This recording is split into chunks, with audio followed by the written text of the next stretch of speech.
welcome back to my another video. Di video kali ini aku mau sharing varian roti lagi nih.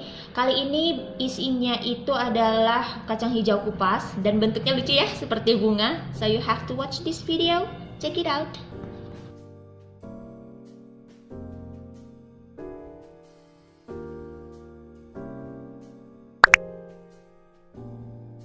So guys, langsung masuk ke prosesnya ya.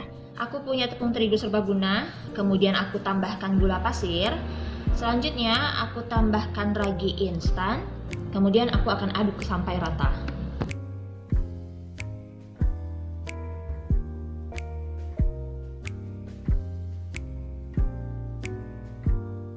Kemudian aku masukkan telur, kemudian aku akan aduk sampai rata.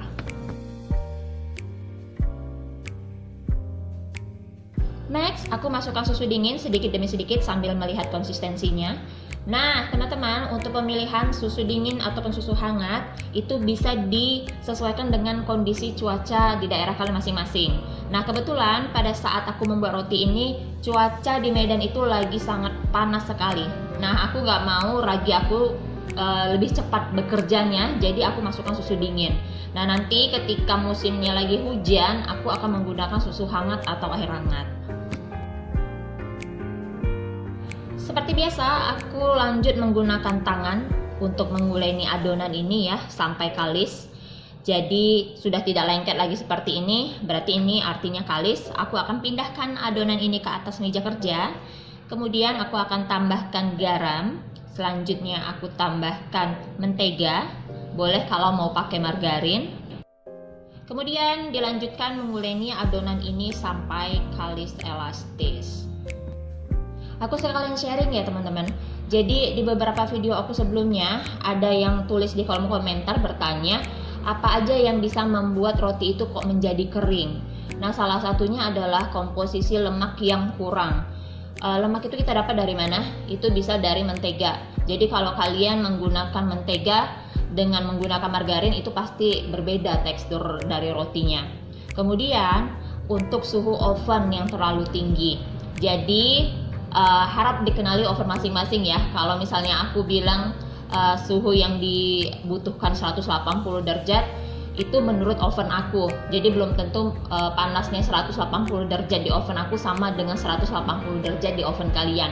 So, kenali oven masing-masing. Oke, kembali ke adonan. Selanjutnya lakukan proses seperti ini kurang lebih 7 menit ya sampai dia kalis elastis. Permukaannya itu mulus, kemudian bentuk bulat seperti ini.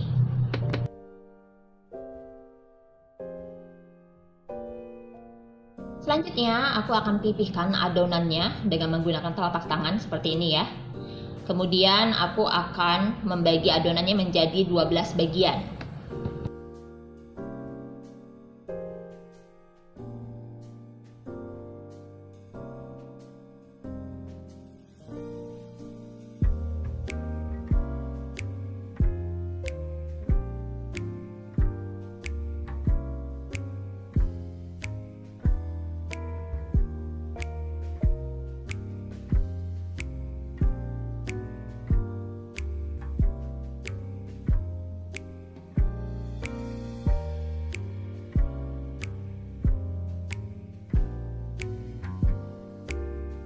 Selanjutnya aku akan membentuk bulat semua adonan ini satu persatu.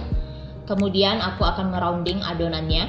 Jadi fungsinya ngerounding adonan itu adalah untuk mengeluarkan sisa-sisa dari udara yang ada di dalam adonan. Kemudian membuat serat dari adonannya juga lebih bagus. Nah, ini cara yang pertama ngerounding pakai kedua tangan ya.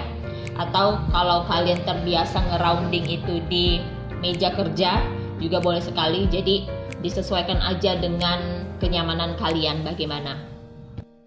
Pastikan permukaannya mulus dan bawahnya benar-benar terkunci. Lakukan proses ini untuk seluruh adonan.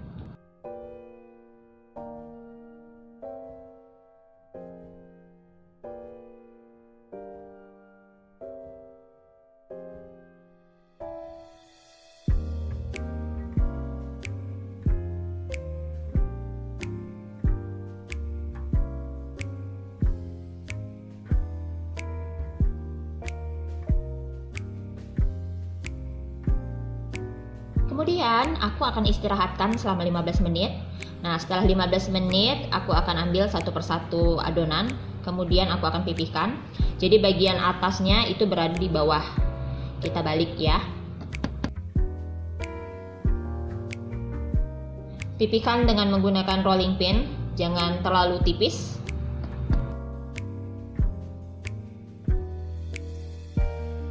Kemudian aku akan meletakkan isiannya. Nah, di sini aku pakai kacang hijau kupas.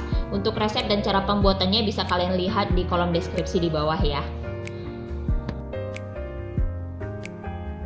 Nah, pastikan untuk isiannya itu terbungkus dengan sempurna ya. Jadi benar-benar rapat dan ujungnya itu terkunci.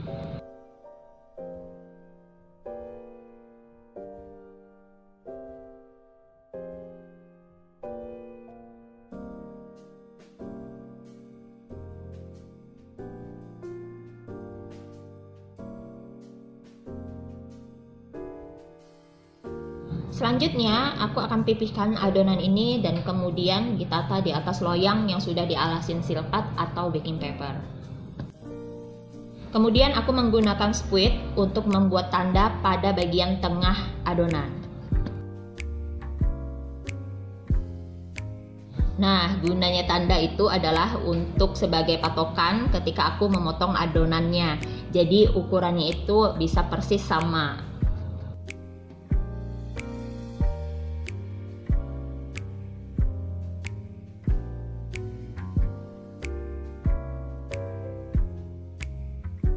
Kemudian aku akan istirahatkan adonan kurang lebih 1 jam sampai mengembang 2 kali lipat. Nah, setelahnya aku akan oles bagian atasnya dengan menggunakan susu cair. Jadi nanti ketika dipanggang warnanya itu lebih cakep hasilnya.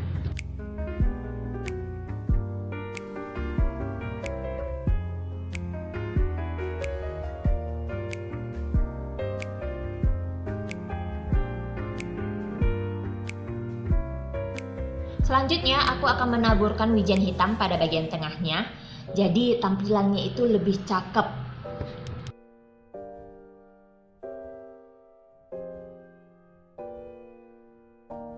Nah, setelah selesai semuanya, kemudian aku akan panggang roti ini kurang lebih 180 derajat Celcius selama 15-20 menit dan hasilnya seperti ini.